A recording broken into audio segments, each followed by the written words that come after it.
자, 반갑습니다. 정의뇌박 이지원입니다. 오늘은 요즘 우영우 변호사 굉장히 인기가 있죠. 정말 요즘 인기가 하늘을 찌르는 것 같아요.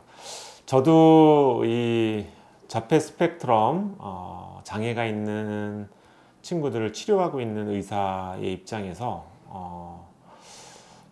이 우영우 변호사와 관련된 얘기가 요즘 많이 나오면서 저한테 굉장히 많은 분들이 물어보시더라고요. 자, 근데 이제 자폐장애냐 아니냐의 어떤 분류는 물론 이제 사회성이 많이 떨어지게 되는 경우에 이제 자폐장애 스펙트럼 쪽에 조금 더 가깝다라고 볼 수가 있겠는데요. 자폐 장애의 뇌에서는 어떠한 일들이 일어나고 이게 정상과 다른 게 그러면 어떤 게 틀린 거냐? 그래서 그거에 조금 더 근본적인 문제를 찾아서 들어가게 되면 이 프로블럼 솔빙 능력, 그러니까 문제 해결 능력의 장애, 이게 자폐냐 아니냐를 결정짓게 만드는 중요한 요인이라고 생각이 돼요. 결국은 여러 가지 사회성이라든지 여러 가지 다양한 영역에 어떤 이제 핸디캡을 만들어내게 되는 거죠. 예. 자, 그래서 이거를 만약에 비유를 든다면 인간은 타고 태어난 어떤 능력을 갖고 있고 이걸 자동차로 표현을 하고 또 전두엽이 이걸 잘 활용할 수 있게 발달해서 운전사의 역할을 하게 된다면 이 자폐장애 같은 경우에는 운전사 역할이 조금 부족한 거죠. 근데 자동차는 좋은 자동차를 타고 태어났을 수도 있어요.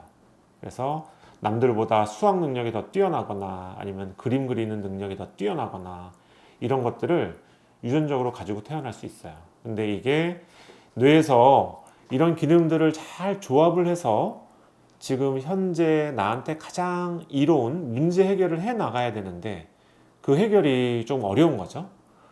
그래서 너무 어떤 이제 그 드라마에 나오는 우영우 변호사 같은 경우에는 너무 법전 이런데 법률 이런데 너무 집착을 하게 되는. 근데 그게 결국은 어떤 목적을 이걸 이용해서 내가 뭘 해야 되겠다라고 하는 목적이 분명하지 않은 거예요. 그죠?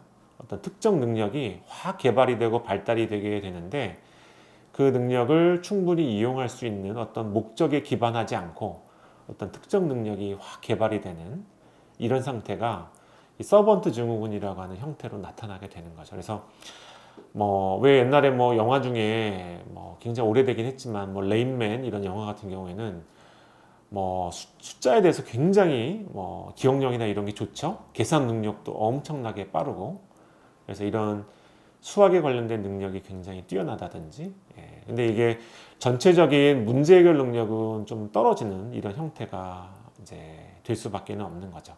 그만큼 문제 해결을 하기 위해서 필요한 여러 가지 기능들이 동시에 발달이 올라와야 되는데 이게 그렇지 못하고 한 능력이 굉장히 에너지가 그쪽으로 쏠리면서 일반 사람들이 이제 갖는 능력 이상으로 굉장히 고도화된 능력을 갖게 되는 게 이디엇 서번트, 바보 석학이 되는 어떤 메커니즘이라고 할까요? 이렇게 볼 수가 있을 것 같습니다.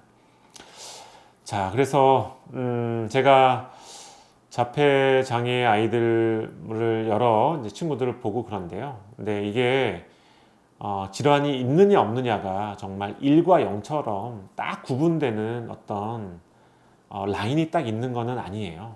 예. 제가 봤을 때는 퍼센테이지가 조금 틀린 것 같아요. 어떤 친구는 조금 심한 친구는 문제 해결 능력이 10% 20%밖에 안 되는 친구도 있고요. 이러면은 다른 정상적인 아이들은 100이라고 이제 놓는다고 한다면은 이런 친구들에 비해서는 문제 해결 능력이 많이 떨어지는 상태가 되겠죠. 그래서 적응도 조금 어렵고 또 문제 해결 능력이 그 정도까지는 아니지만 한 70, 80 정도 이 정도까지 되는 친구들도 있어요.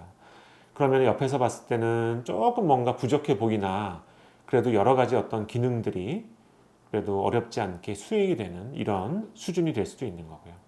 그래서 아이들마다 이 퍼센테이지가 모두 다 다른 것 같아요. 근데 제가 도와주고 싶은 부분은 어쨌든 이런 프로블럼 솔빙 이 문제 해결 능력이 전두엽에서 나오기 때문에 전두엽의 여러 가지 TMS나 이런 자극을 통해서 도움을 줘서 가급적이면은 문제 해결 능력이 조금이라도 더 올라가서 그래서 앞으로 향후에 뭐 직업적으로나 여러 가지 독립할 수 있는 능력을 갖출 수 있는 상태를 만들어 주는 거.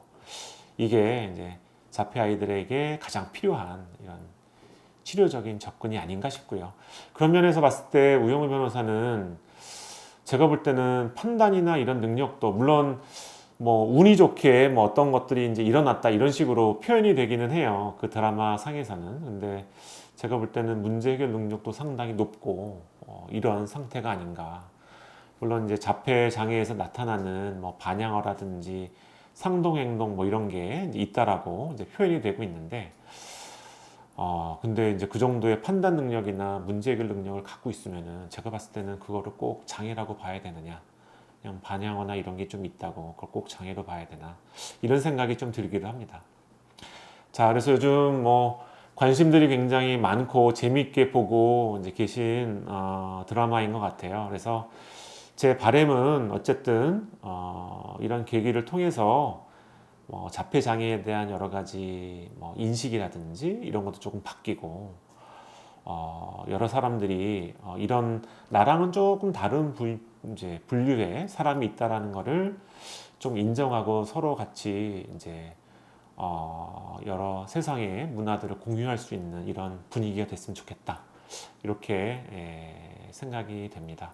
그런 면에서는 우영우 변호사 드라마가 많은 영향을 미치고 있는 것 같아요. 자, 이상 제가 드라마와 관련된 간단한 제 의견을 말씀드려 봤습니다. 자, 오늘 이상으로 마치겠습니다. 감사합니다.